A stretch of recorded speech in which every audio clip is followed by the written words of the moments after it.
Well, welcome back to the channel.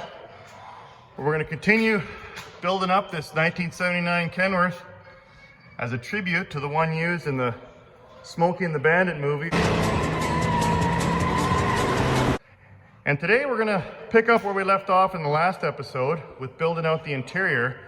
And once again, my generous mother wanted to contribute a little something to the project, so we got a new driver's seat to put in there. Thanks, Mom.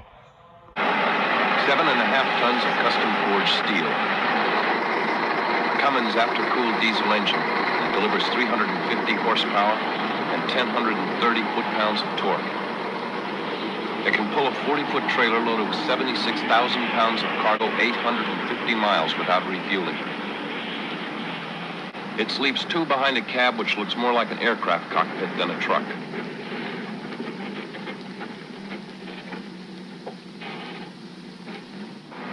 A rig like this costs more than a house.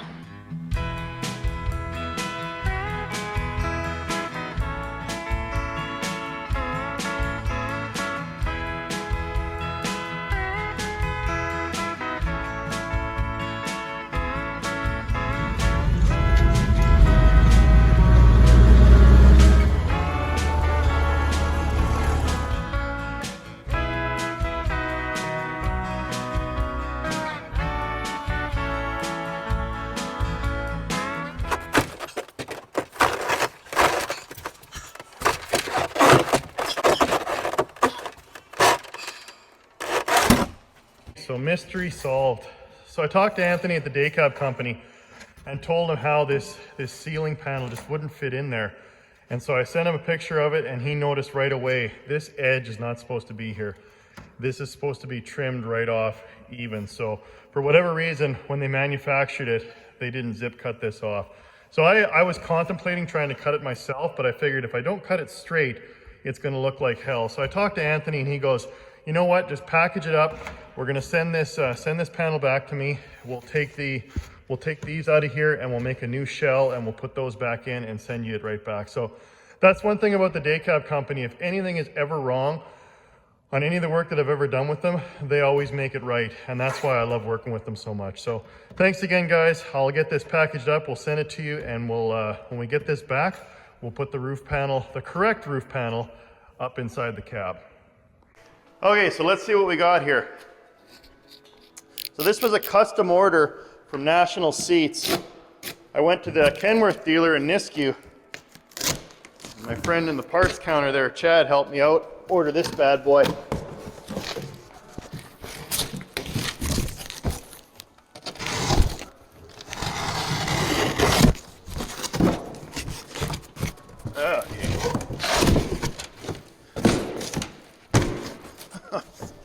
It's well packaged.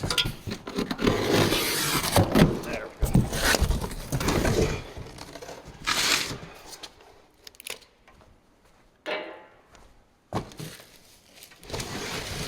Oh, okay. Save that cardboard. It's good for laying under trucks. So the reason I went with this seat is because I thought it looked kind of old school. But I wanted to have a seat that was still an air ride for the driver's side. But I wanted a kind of a classic look, so without armrests and with the classic style stitching and the mid back. So I just thought this looks really close to the one that was originally in the truck, but it's still air ride. Now, I was going to be nice to Mrs. Twin Sticks and buy two of these and put one on the other side of the truck. But what ended up happening was of course, I want to keep the truck as movie correct as possible. So we'll have an air ride on the driver's side for me. And then the DayCab Company said, you know what, we can actually stitch the seat cushions on there. Because the ones that I took out of here last year when I took this truck apart, they were kind of that brown color and they didn't really match the movie truck. And I wanted to go with black for the seats. So I sent them the cushions and they actually made new ones out of black. So check this out. Which is pretty close to the movie truck. And this guy goes on there like that. So I thought that looks pretty sharp. I mean, they're not perfectly matched, but at least we'll be movie authentic on this side, and then the driver will have a nice seat to enjoy while he's going through the gears. Thanks again, Mom. But first, before I put these seats in the truck, there's a few more things that need doing in there. And the first one is, while that ceiling panel's getting fixed up by the DayCab Company, I still need to put this plate in underneath because it gives some strength. Because right now, if you've been following this build, you know there's just a wood floor. So we got to put this metal plate in to better support the air ride seat, because once it rises up, there's a lot of leverage on there and it would rip out of the wood floor. So we'll put that in. And then I also wanted to, as I mentioned on the last episode, put the radio in. I still got to mount that fan and hook up that wiring. So we'll do that stuff first before we get the seats in here, because once we get the seats in, and I know from experience when I worked on the Peterbilt, you really lose this space and the ability to kind of move around freely in the cab. They're very small cabs, and once you put 2 seats in, that's pretty much the end of it. And then of course we got to put the seat belts in and some other stuff. But I promise we'll get those seats in and try them out by the end of the episode. So, all right, Mark, like I always say, let's talk more work. Yeah, so I actually pulled the little straps through. There's straps and then snaps that go underneath there. And then I noticed it was awfully dusty, so I pulled out some Armor All wipes. That's cool. Oh, it's not quite as nice as the National seat, but it'll do for the times that Mrs. Twin Sticks come with me, or maybe I'll throw Biff on there. I'm sure he'll like it. But yeah, that's gonna look sharp in there. Okay, I'll get those cushions off, and then I'm gonna have to clean this up and give it a little bit of paint from 40 years of getting kicked.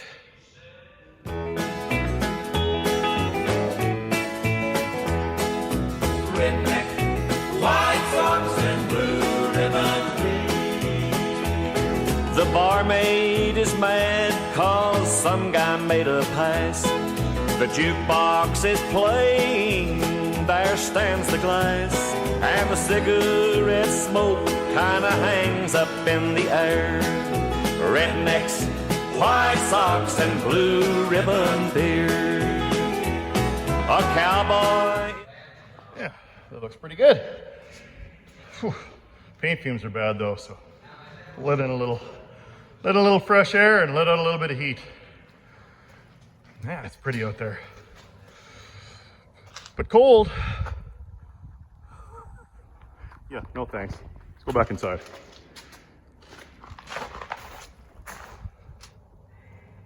Nice bumper. Okay, so next what I had to do was run some wires from behind the dash up into the overhead console to run power to that guy. So tried to pick a couple wires that were close in color, and then I have to run them up along the A-pillar there. So I wanted to put them in a little conduit so it was a cleaner install.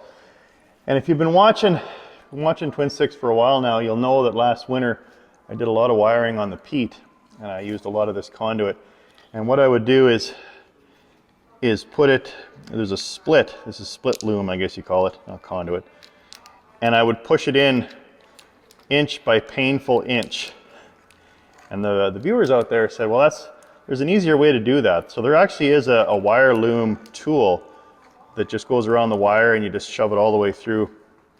But one of the viewers out there, or actually a few of the viewers, suggested just using a wrench. And then you just get it started. And then the wrench just goes inside the loom. I think this was the suggestion. So I think once you get it started, yeah, like that, and you just run the wrench along. Maybe what we'll do is we'll tape this so it doesn't fall out. Like that. and then just feed it through. That actually works pretty good. Just got to be careful not to pull a wrench out of it. But that's way easier on your thumbs.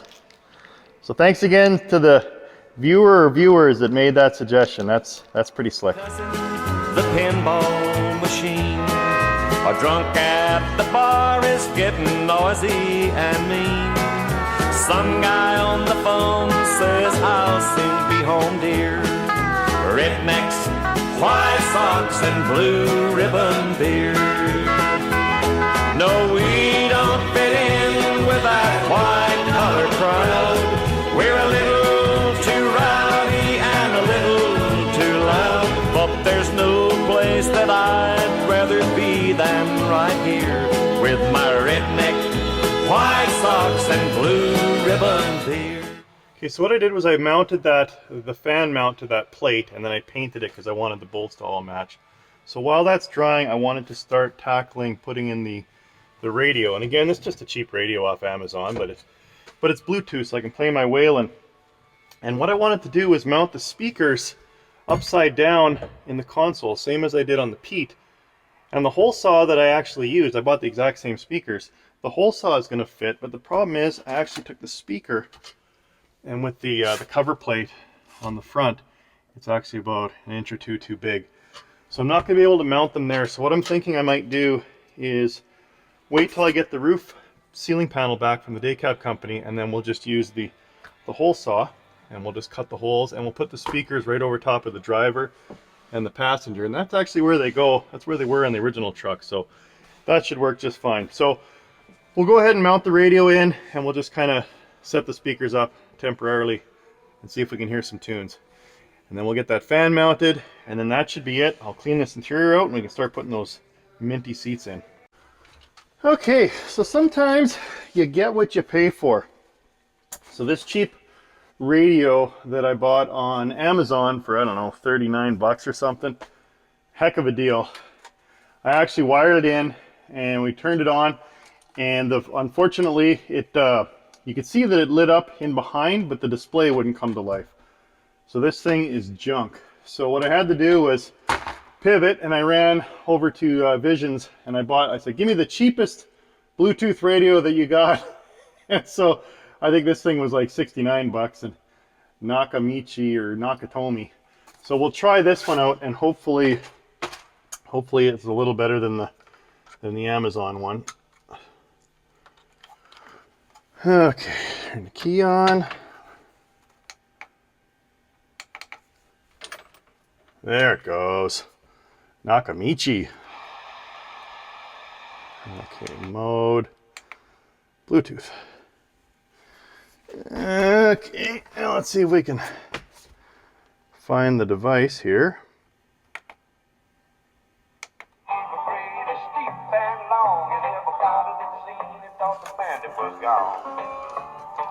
Okay. Well, I guess we'll call that a win. Legend. Okay, I think I'm just about done with wiring in here. Let's see if this fan works. Low. Nice. Perfect. I guess we did that right. And then I also wired up this old CB. We'll see if it still turns on. Oh, look at that. After almost 50 years, it still works. All right, we're getting even closer to the movie truck. Now this side of Mississippi. I just passed another Kojak with a Kodak.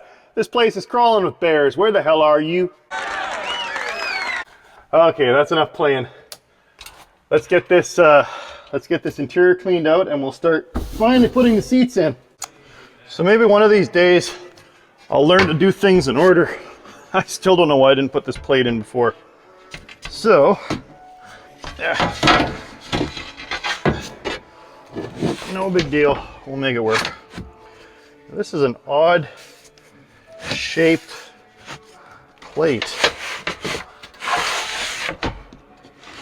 Doesn't seem square.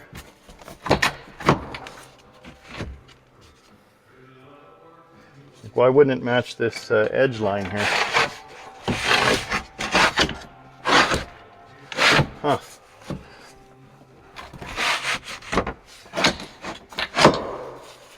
Yeah, this is kind of wacky. Maybe I'll have to go back to the old tape and see how this thing was in here originally.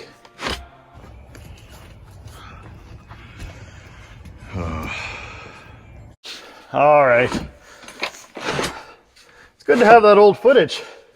So the reason I know, oh, there it goes. It actually lines up. That makes more sense.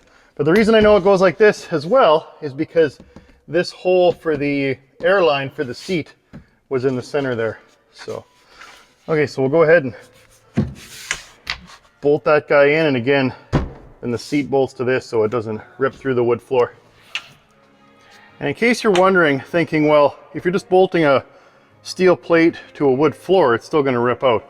Actually, along the edge there, you catch in the bit of the metal. So we're actually bolting this thing to the outer metal edge, so that's why it's going to be solid. And hopefully not let the seat rip right out of there. And then for the airline, for the air, because you need air to actually raise and support the seat, this was the old fitting, the bulkhead fitting that went in the floor there. And I thought, well, I'll zip over to my friends at Fleet Brake and get a new one. So we'll drill a hole for that. And then this is just like the air horns I did in a couple episodes ago, where you can just push the airline right in there. So we'll drill a hole through the floor, and then we'll cut a hole in the rubber floor to put over top of that, and then that'll be our airline. And then we'll just run a line from this underneath to the tank, just like we did with the air horns. So that'll be our supply for the seat.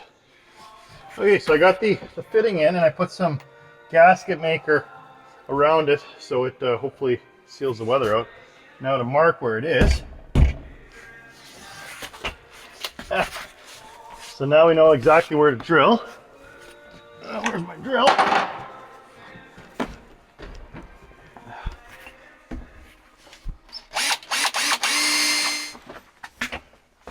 And we should be able to put this down.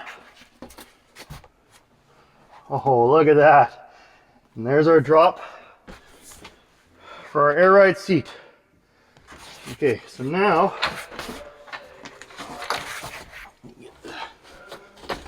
I'm going to try and figure out the seat belt situation.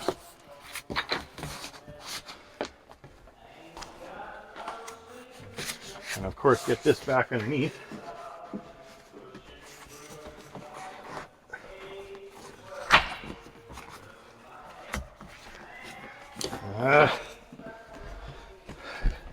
Two things in order, Mark. This would have been easier to do without the interior end, but I've never been known to do things the smart way. There. Put this guy back.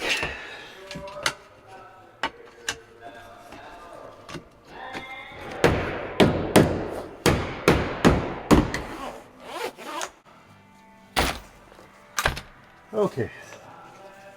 Next. So I was going to put the seat belt, start putting the seat belts in, but I thought, you know what? I could probably put those on after. I'm actually worried about running out of room, so I'm going to try and put the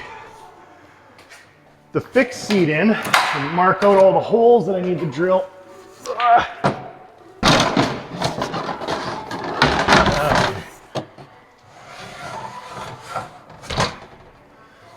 Now,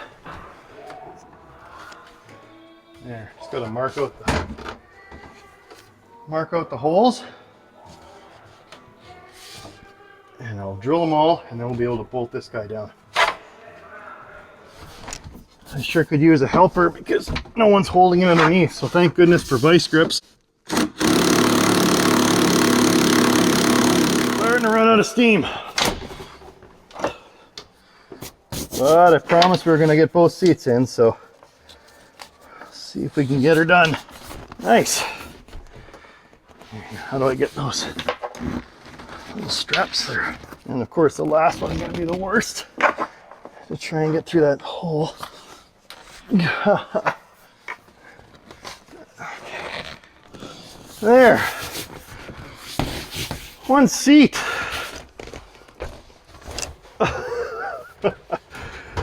Oh, she's a beauty. Yeah, it's looking good.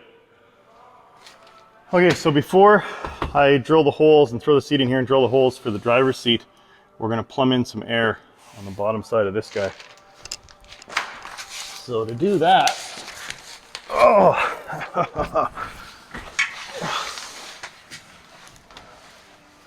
okay, so there's, where is it? Yeah, it's up there somewhere. So there's the tap. We're gonna put this guy in there.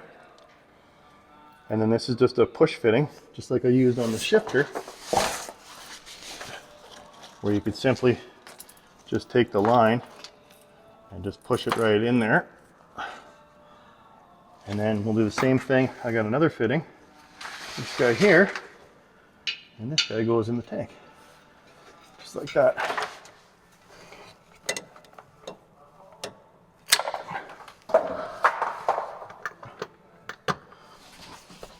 There. Oh, it's always fun at the end of the day to lift something heavy. Okay, come on.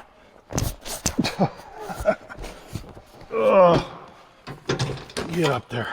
All right.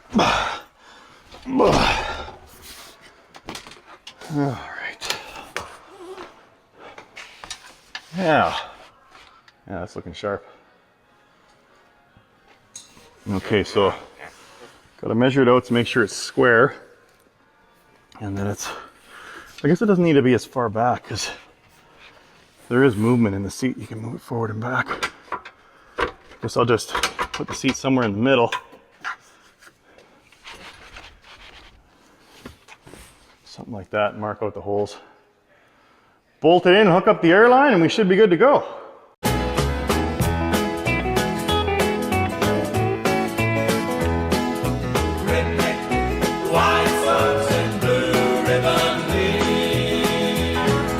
Semis are passing on the highway outside. The 4:30 crowd is about to arrive. The sun's going down and we'll soon all be here. Rednecks, White Sox and Blue Ribbon beer. No, we don't fit in with that white-collar crowd. We're a little too rowdy. Compressor to air up the truck because I actually need to raise the seat up in order to get the bolts in there. There's just no way to do that. So as you can see, I connected up the air line, and we'll let that build some air, and then we should be able to raise the seat. So let's see here. Oh, there it goes.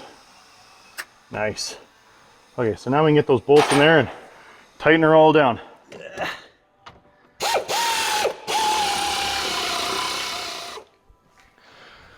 Okay, let's throw the steering wheel on there and give this seat a try.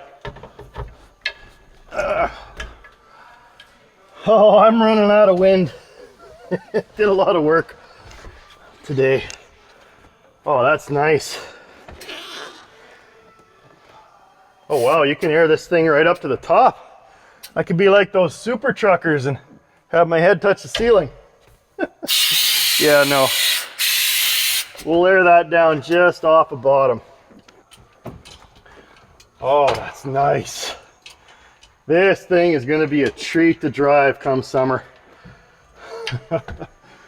Oh, okay. Oh.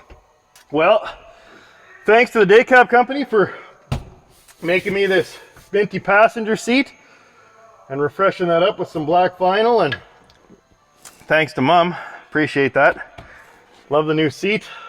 It's wonderful. And thanks to the viewers. I really appreciate that so many people enjoy this channel and comment and give such positive feedback. I'm really grateful for that.